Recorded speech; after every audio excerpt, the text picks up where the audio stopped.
All right, becoming the fostered foreign orphan. Most of you are probably laughing awkwardly behind camera without your cameras on or your mics on, but the most mature you'll ever be in uniform is a high school or college graduate, right? You still live at home. Mom and dad pay for your house. They tell you what to wear. Everyone gets an allowance check every month based on how old you are. And your only purpose in life is making sure you and your siblings don't piss off mom and dad. And then you leave home, right? Transition. But when you live in my house, you sure as hell better follow my rules, right? Anyone else grow up like that? Anyone have to stifle parts of their personality to be successful in the military? And have to trade away things they really wanted in life because they got set of orders, and whether you liked it or not, you were going to do it. Because if you were going to live in this family, you better comply, right? So yeah, I appreciate the hand raise. Right, that's just the reality of it. But there's a lot of goods in this family. I'm not saying this to knock the military at all, because like I said, I wanted to live in this family and I wish I could go back, right? I'm trying to go back into the Guard. I'm still trying to finish out my time. There's a lot of goodness in being in the family, because just being a kid in this family is stressful enough, right? You didn't want to have to wonder, am I going to get paid? Am I going to have food on the table? Am I going to have clothing? Am I going to have those things for me and my family? Right? The family took care of that stuff for you because they wanted you just to focus on being a kid. Just grow up in this family. Just be a part of this family. Participate as a member of this family, which reminded me of my own childhood. I didn't wonder where money came from. I didn't wonder if I had insurance or medical. That stuff just happened, right? Why? So you can just focus on your job.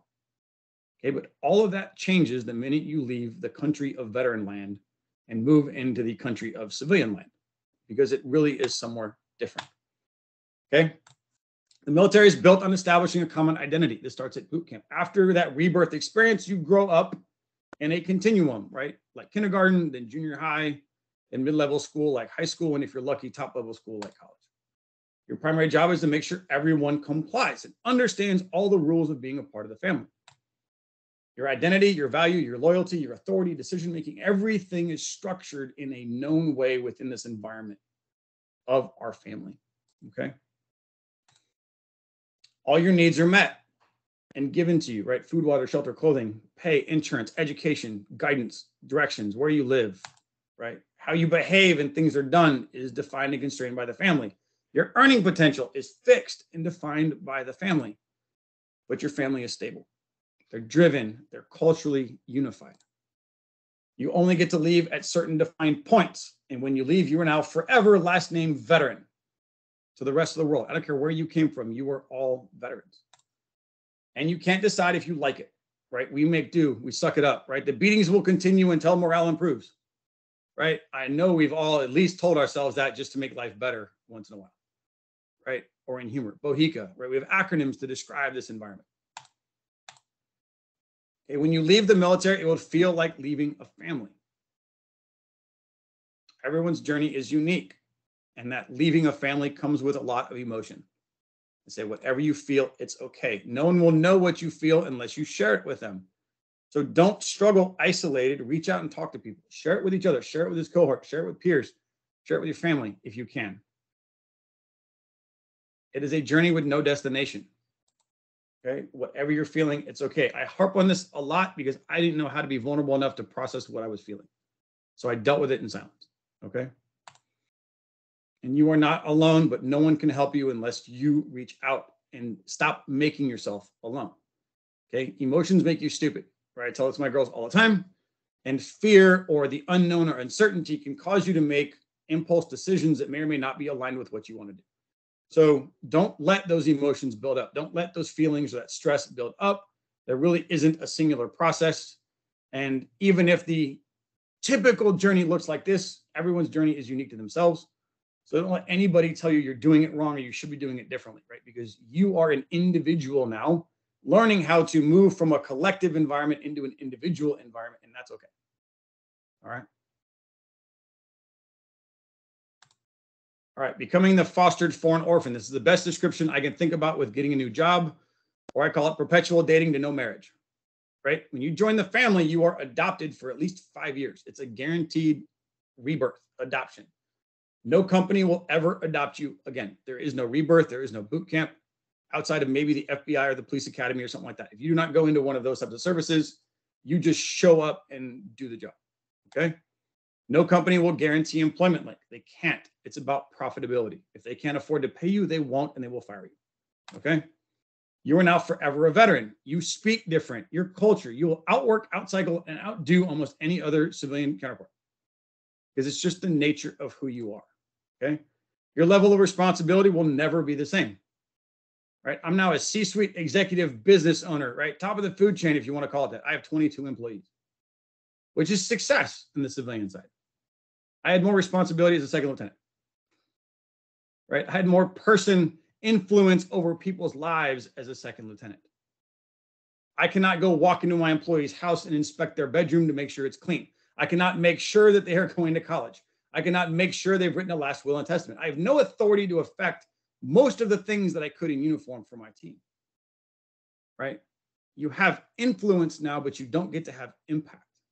That authority is gone, and it just feels different, okay?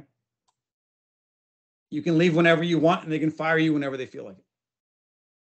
Okay, that alone creates instability in the business world.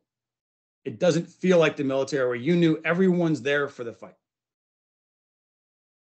There is no housing allowance. There's no family separation pay or clothing allowance. There might be some fringe benefits, but those things are gone. Your rank, your tabs, your awards, your badges, your medals mean absolutely nothing. Right? And I'm sorry if that's going to offend a few of you. Actually, I'm not, because it's just the reality of what it is, and you learn to get over it. They don't translate. I'm proud of what I did in the military. I'm proud of what I earned, and I know the value of the things that I got to achieve, but they don't translate. You have to translate them. Certifications matter more than badges and patches and medals, right? Which is why I did a post the other day on earning your perpetual military patch, your PM-P. Right? Why? Because those things translate. Your Bronze Star with V, all that stuff, great, you're a war hero. Doesn't mean they understand what you are. And I'll drive this point home. I did a conference with Staffing World last year. I had 70 industry professionals, all civilians in the room. My opening question was, can you name the branches of the DoD? One person could tell me the branches of the military. And these are hiring, staffing professionals.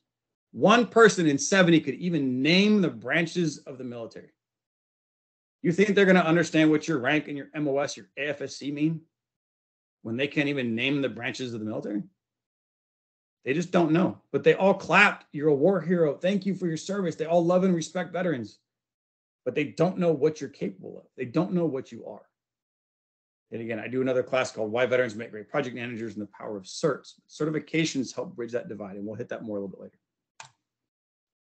Okay, you owe the company nothing.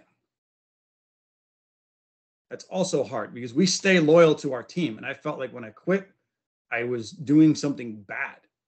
Okay, you don't owe the company anything. If you are in the middle of an interview and you get another company to give you an offer that is better, take it. We understand as industry, it's not about us. It's about you and what's right for you and your family. It's okay to reject an offer. That does not make you a bad person whatsoever. Okay? Because it's not about the company. It's about you. Do what's right for you or you become a really bad employee. Okay? You now must provide or ensure to obtain a lot of the foundations that were given to you. Insurance, disability, health, medical, life. If you're retiring, you still get a lot of that. But if you don't, then you have to find a way to fill that void. And I will tell you, it's expensive. Okay, I'll talk insurance later, but medical insurance for me is $1,000 a month. And that's before I go to the doctor. Okay? Stay in the reserves, stay in the guard. Why? Because TRICARE is freaking awesome. I know I've had to use all sorts of different insurances for my family. TRICARE is amazing. Okay, and lastly, don't just suck it up anymore. Take off your mask. Stop tolerating things that drive you nuts, or eventually it will eat at you and you will quit anyway. Start exploring what you want now. All right, your family transitions too. And again, these slides will be out there. There's a lot of notes. I'm assuming many of you are scribing like crazy, and some of you just wish I would shut up. That's fine. But okay, consider your family's needs and expectations might be tied to your service. Okay, for me, that hit. I'm gone all the time doing work. Construction felt great. It felt like the military, but there's no greater purpose to me being gone anymore. And I'm not stuck on orders having to stay. And eventually my family didn't like it. Like, you're just gone all the time now. We're not making great money. There's no extra family separation pay. There's no added benefit of being gone. It's not tax-free, and we don't have to stay here anymore. So eventually it eroded my family's value, right? My family's quality of life, right? There's a change in compensation and travel benefits, right? You need to understand what those are going to be like.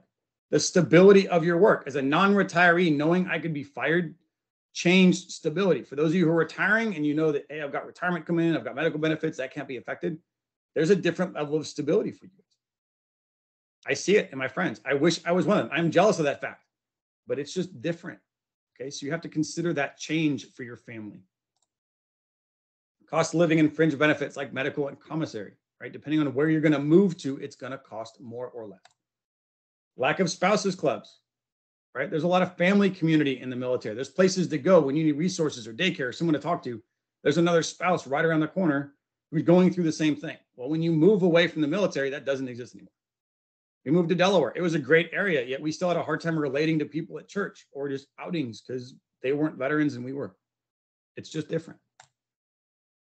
Your rank is gone, and so is their status, right? We all met those spouses that love to wear their spouse's rank around the base like it matters. Well, that's gone. Location, company purpose, and other things have to be considered, right? What is the mission you're about to start supporting? What is the value and mission of that organization, and how does that align to your personal values? Okay, we'll talk about requirements later on, but think about that. You don't have to tolerate a culture you don't believe in. If they don't support your political aspirations, then you don't have to work there anymore. If they're left and you're right, or you're right and they're left, then don't work there. If you don't like it, you don't have to be there. Find the right relationship for you. And lastly, allow your family to participate. I did not. I was too insecure and hurting to even know how to process my own emotions. I did not know then how to let my family describe this with me, right? We kind of did, but it was more about geography, and we didn't consider all these other factors. I just needed a job, and that's what I got. The reality of transition, the military creates a dependency construct where you don't get to decide and cannot decide many things. Okay, when you leave, you are now responsible to provide for your family. The only constant is you. Everything else is now a variable, right? If you let that sink in for a minute, everything in your life is a variable that you can now decide to like or not like. Where you live, how much you make, what do you want to eat, what do you wear, where am I going to go, how many days a week do I want to work? All of that's a variable. The only constant is you and your family, right? You now have to own that. It will be hard and uncomfortable, and you will probably fail a couple times. That's okay, right? Failure is learning. Allow yourself to make mistakes. Allow yourself to make wrong choices so you can learn how to make right choices. Don't beat yourself up. And lastly, there's some big impacts on social media out there from certain people that like to talk about experience. No veteran has any industry experience until they show up. Okay? Don't undersell your value because you don't think you have direct experience. Right? I've gone from working project management in one company to project management in another company. How one company worked was not the same as how the other company worked. So even though I had the same title, I had zero experience in the new company. I had to learn it all over again. Here's a question on experience. How many of you had experience in the billet you filled before you actually got assigned the billet? Anyone? You actually had billet experience before they put you in there, Sonny? A lot of my job is repetitive because I'm a public affairs officer. So, okay, fine. You're the exception to the rule. Go figure. No, but a lot of it's like, hey, you're going to now become this new position at a senior rank. And like, I've never been that before. And you get thrown into it, right? I became a pilot to become an infantry battalion S4. Go figure it out. Okay. Hey, you're going to become a human intelligence task force XO on an IA billet. I'll go figure that out once I get there. I mean, we bounce all the time from different billet to different billet, and there's normally not a prep cycle for that one position, right? We're given MOS training to apply to multiple different opportunities, but it's a lot of just figure it out, right? I mean, even in PAO, I know there's a lot of similarity there, but you go from like State Department to a division to a corps to something else, like that's a whole different environment, and I've never done it like that before, right? So I appreciate you saying that though, because yes, PAO or medical or other people are probably a little more use pop my analogy. That's all right. But take the same idea though when you look at jobs and say, I don't have that direct experience, but I have anecdotal or parallel experience. I've done things like that, or I've done things in a similar fashion, and be confident in what you're able to bring to the table. It's just knowing how to translate those experiences to justify why you're doing it well. Right now, I have no sales background experience. I don't even have an MBA, and yet now I'm doing sales. What I've learned is my stint with SOCOM doing human intelligence was the best sales training I've ever received. Right? How do I identify insiders with placement and access to a high value target to understand what they want so I can influence their actions to do what I want them to do? Sales and marketing. Right? Never thought I had experience in sales. In fact, I said I never wanted sales. And yet here I am doing it, and I love it because it matches my why and my requirements for a business I believe in, and I get to use all the skills that I had to do something powerful. Or for those thinking about sales or business development, that's the J5 part of a business, project management operations, or the J3. If you like strategy and plans, be in business development, strategy, and marketing. If you like co-ops and execution of operations, then work in ops management or project management, right? I'm still a PM. I'm still a planner and a thought leader, but I'm just doing it on the future side of the business, not the current side of the business, right? So just think about that. Again, we talk business strategy and structure much more in detail later. All right, certs and skill bridge help, right? If you show up speaking the language, wearing the credible patch of that industry, and you get to do an internship and get some work experience under your belt, that greatly helps bridge that divide of lack of experience. All right, a couple more here, and then we're going to get on to part 2, misplaced loyalty. It is very easy to give more of yourself than the company deserves. Okay, we are veterans. We don't quit. Right? I felt that if I left my job, I abandoned my team. It was wrong for me to choose my family first and leave the company. Okay? I felt like I had bad character. Now, other companies prey on this. They know that veterans work really hard and you will sacrifice everything for the success of the mission. And they exploit it. Okay? Amazon fulfillment, I think, is one I've heard the worst about. Right? They will grind you till you die. And then you finally quit and go, had enough. But they pay you well for it, but it may not be balancing. My mentor asked me 2 simple questions that finally gave me confidence that it was okay to leave. If that company was going under, are they going to make sure that you keep getting paid? I said, no, that's stupid. They can't. I said, your family is going under. Why are you making sure the company keeps getting paid? And I said, I'm good to go. Right? It finally made sense at that moment that it was okay to put family first. You are all now about to be professional salesmen, whether you like it or not. You are a company of one selling your product to an unknown buyer.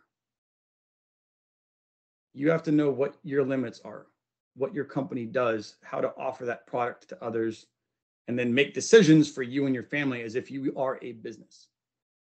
Because if it is hurting your business, you need to stop doing it, right? That's how businesses succeed. Treat yourself with that same respect.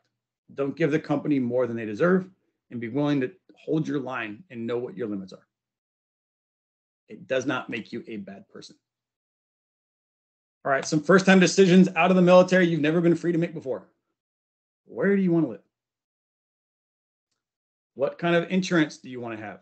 Is it an HMO? Is it a PPO? Is it an HSA? I mean, all things I don't even know what those acronyms are. I know now. But how much coverage do you need to have? Is it enough? What's it cost? Can you find a doctor that you like? Is it even in the network or not in the network? Buying or wearing a suit, right? What do you want to wear today? Does it look good or not? Writing a resume. Okay. Resumes are like bullets. We'll talk about that later. If you have a master resume, that's great. If you don't have a target to shoot at, it's worthless. I'll tell you right now. It's a marketing flyer. If you don't know who the audience is, you've missed the mark. All right. Doing an interview. Most of us have never done a formal interview. We'll talk this later on, but don't make your first date a blind date, right? We'll teach you how to do some research and hunt that girl's best friend. Sorry, ladies, the guy's best friend. So you know you want a relationship before you try to walk in and get a blind date. All right, salary. What are you worth? All right, and there's a lot of debate out there on salary negotiations. I will tell you, if you do not already know the salary range before you go into the interview, you have failed.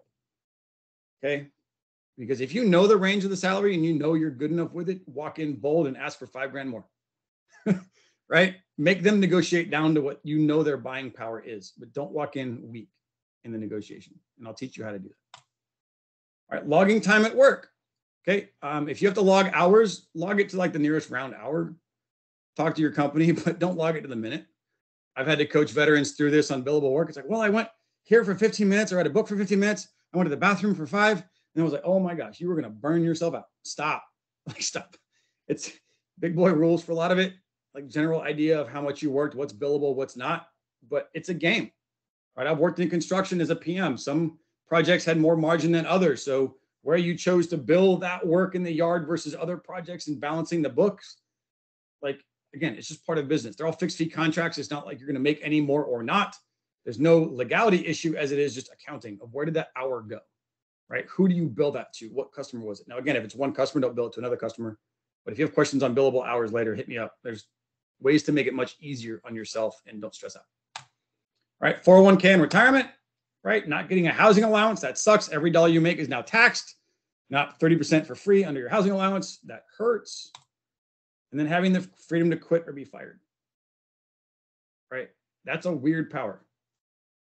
Okay, it's a weird circumstance. It just changes the loyalty scenario. All right, there is no future MOS. This is a new slide I put in recently as I had this epiphany. I thought when I left the military, the job title I was picking was my permanent life MOS. And I was so afraid to get that thing wrong. Okay. The reality is that the job title is just a billet, and they can call that billet whatever they want. You have to determine what your new civilian or professional occupational specialty is, right? Your POS, right? I might get some laughs out of calling it a POS, but, right? Like, you have to determine what your capabilities are. What does your company do? What do you bring to the table? What specialties do you have? If there's a gap, you have to fill it in. You need to get the education. You have to pursue the certification. There is no schooling by the company to give it to you. But once you have this specialty, you might be able to fill a number of billets and change units or industries, right? We can do it in the military. You can do it afterwards. So if you pick a title and don't like it, or you pick an industry and don't like it, you can change. Sometimes it's harder than others, but you're not stuck. So don't stress out that you picked the wrong billet description. That's okay. Try it for a little bit. If you go into the internship and don't like it, that's okay too, right? Go ahead, Eric. Listen to what Josh is saying right here, because this is your opportunity to find out before Uncle Sam stops paying the bills that you're actually doing what you want to do, right? And sometimes, hey, we have to do what we have to do in order to survive, and we can do that.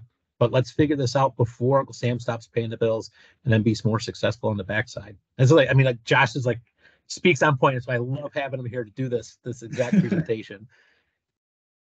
Again, hopefully there's some smiles in the background. I know everyone's camera's on right now, but I hope people are laughing with me.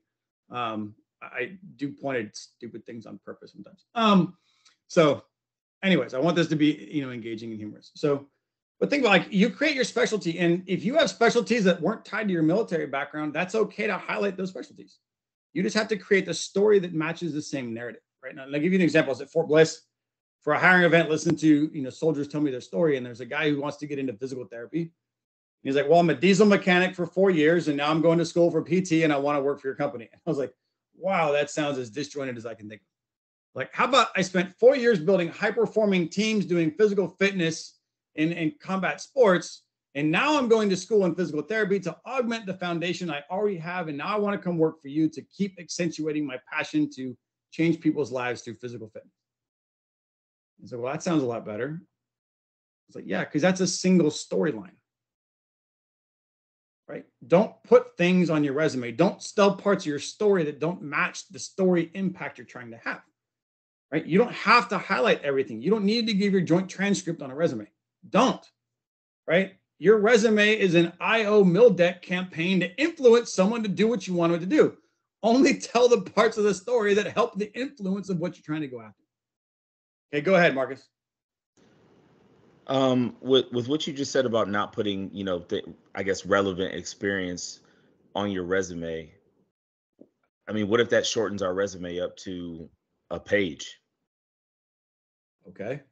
I mean, is that, I mean, mine is 2 pages right now, and it's an executive resume, and it's just, just a generic resume. And then I tailor it to the different jobs that I plan on applying to. But, I guess, I mean, if you just, I mean, if you have like a, I mean, not even a full page of, because that's all of my experience. What if it's not a full page? Then it's not a full page. Okay. I mean, again, think of it like an advertisement. I'm trying to sell you a house washing product, but I also do car mechanic stuff. Is there any reason I should put that I also do car mechanic stuff on a flyer to clean houses? That makes sense. Right? I mean, and that's where the story comes in. Like, we do so much stuff, right? It's not a capability question, it's a credibility question, right? So to establish credibility, you need to be able to tell a cohesive narrative that matches the story you're trying to influence. And I'll give you a format. I'll send it to Eric. I have my own resume. I'll give you guys as a template, which page 1 essentially is star paragraph stories that justify where I've done things the job says you should have done. And then page 2 is a work summary. And then education, certifications, and professional societies that you're a part of. Right, page 2 normally doesn't change. I can tell you where I was, what billet I filled, and what I did, but the impact is on page 1 where it says, this is where I've done the things you're asking for someone to have done and how I was successful at doing it. Right, you guys already talked star format. I'm assuming, I can't remember exactly what it is, but I know it's like essentially telling an impact of I was the guy that did it and what I was responsible for. Right, write those and create a master template of star stories so you can highlight which ones fit the job you're going after. But your work summary is your work summary. It is what it is, right? That part just validates hopefully where you got the credibility to write the story on the front page. Okay.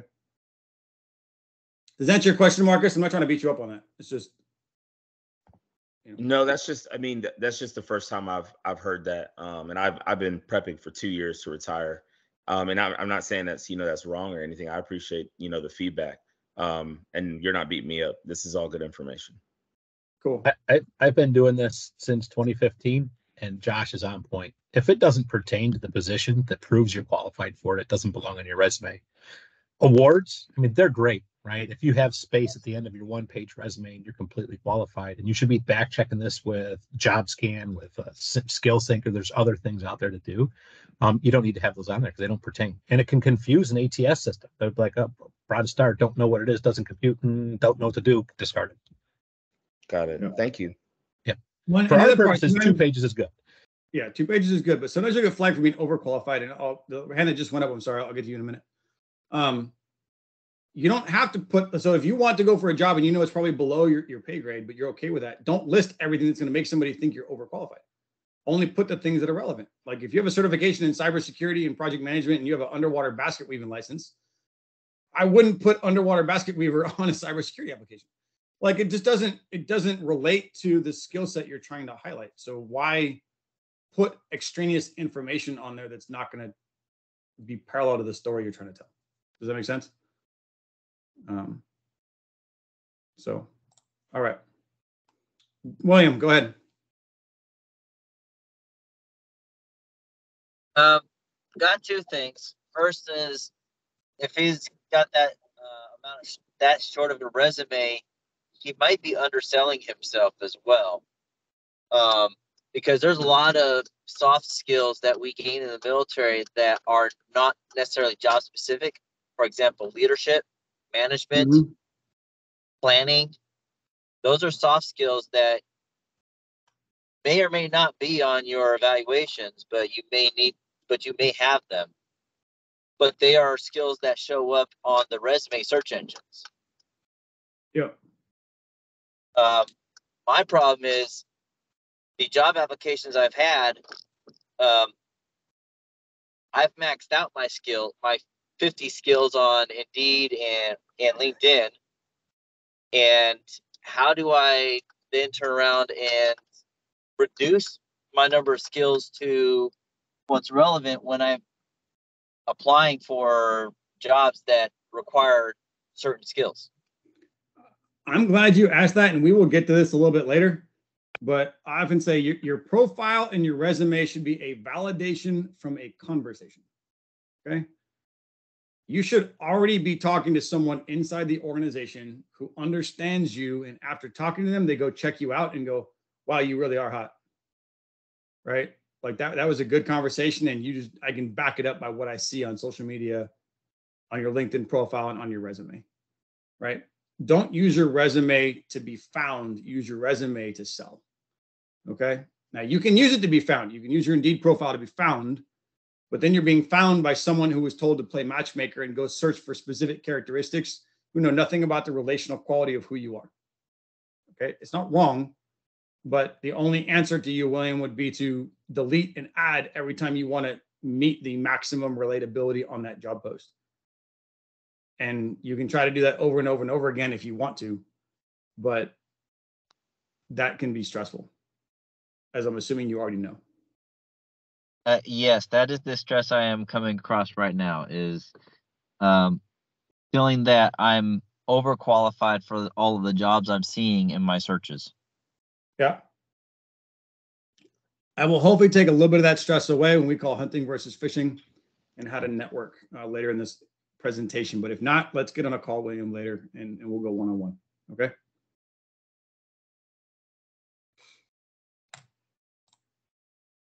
All right. So Ryan Hendricks. Go ahead and share.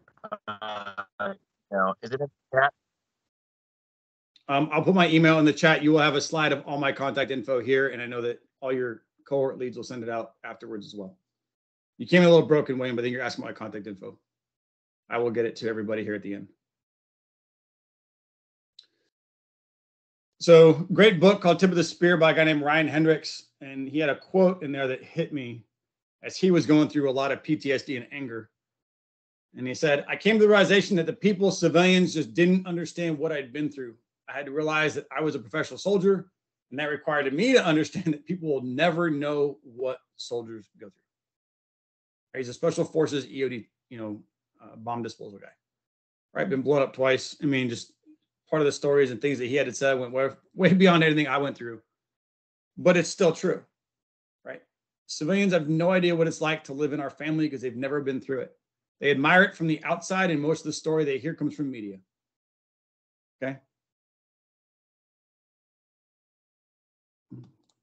Sorry, I see Kyle's comment on here.